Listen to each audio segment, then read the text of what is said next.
Hello, everybody. Hi, boys and girls. It's so nice to be with you again. I'm going to be sharing another core vocabulary word and just sharing a couple little activities that hopefully help give you ideas of things you can possibly do at home. I don't want you to feel like you have to do any of these things.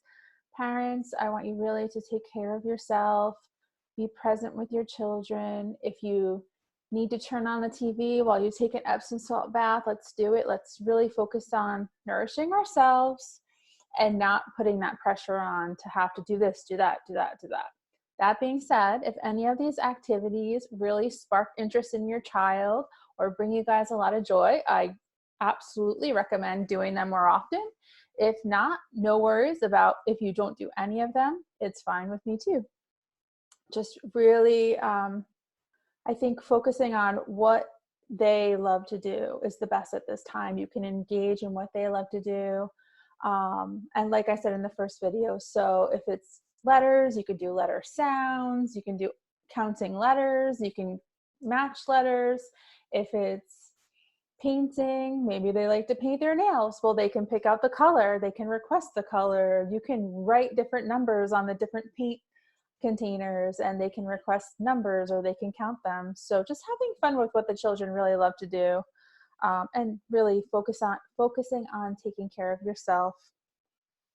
So with that being said, today's word is in. It's a word that we use and we start off the year with, and it's usually used right away. We use it all the time because we have to put things in the garbage. We have to clean up and put things in the container.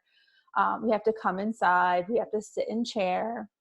So it's used all the time. And what we find is one of the first activities that most of the students do independently on their own are called put-in activities. And they're just simple activities where they learn to put things inside of containers. And I have a couple ideas for you at the end.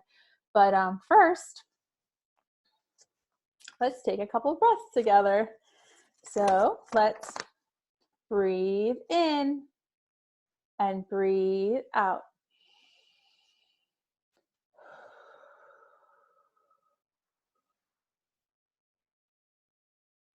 Breathe in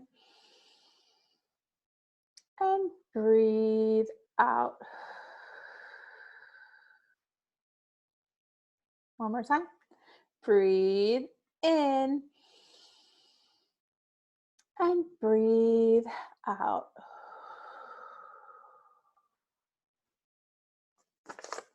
Okay, so the first story that I have is an activity that I took off of Board Maker Community that somebody had made. Again, I haven't been in the school yet, so we'll have to use our imagination, and the printing job isn't the best, but in and out around your house.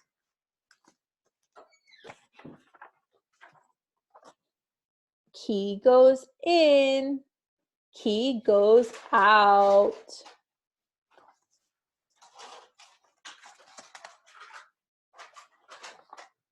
Cookies go in, cookies go out.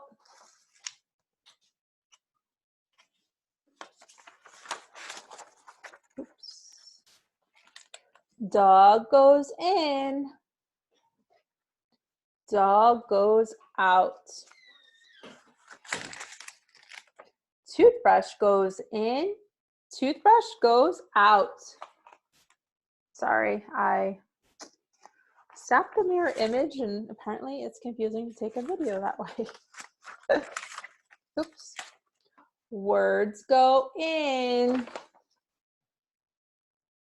words go out.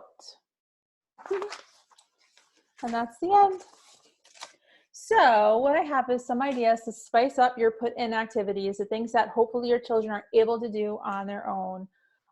What I would say is find the toys that they love and work with them. These are ideas. You'll have to use your imagination, but simply Google image and printing it out and putting it on a box, cutting a hole and taping it on is how I went. I want to say this is an activity I learned from Instagram a couple years ago from, I believe, a neurodivergent teacher. She teaches older children, but still with similar tasks that we are working on. So the first one I have is a cave. It's a shoebox, but you could use any kind of box. You can use wipes, like a wipe box. You could use any kind of container, but I would just simply have the box and have a bunch of animals and have your child, oh, dropped it. Have your child put in and then just help. Put in, good. And then another idea is if you have trains, you can simply do a train track, and I just Google image this too, and then just have them put in any trains. And you can literally start to play with them with this. If it's not just an independent activity, they can learn, ooh, driving down the track, put it in. You could Google image a bed. I know a lot of my children in class love 10 in the bed. You could write the numbers 1 through 10 and have them roll over into like a hole in the box. And then even like a car, I just didn't cut this one out, into a tunnel. So what's great about this too is once you have a bunch of put in activities that they're able to do, they like doing, a lot of times it helps calming them down, organizing them, helping them get more grounded and focused. So say there's 2 or 3 activities they like to do, you could then turn that into a sorting activity so they would match.